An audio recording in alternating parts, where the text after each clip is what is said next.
ఎన్నో ఏళ్లుగా సక్సెస్ కోసం ఎదురు చూస్తున్న విజయ్ దేవరకొండకు కింగ్డమ్ సినిమా సక్సెస్ అవడం సంతోషకరమే.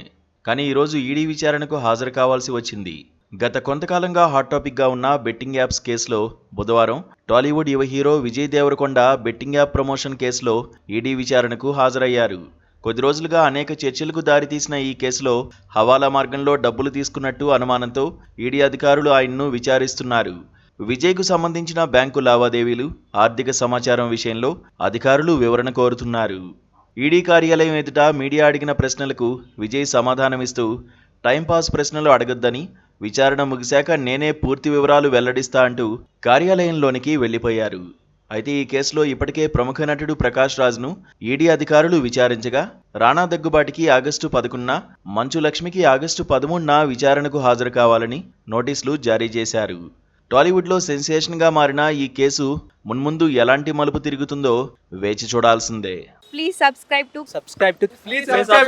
subscribe to KTV Telugu. KTV Telugu. KTV Telugu. KTV Telugu channel.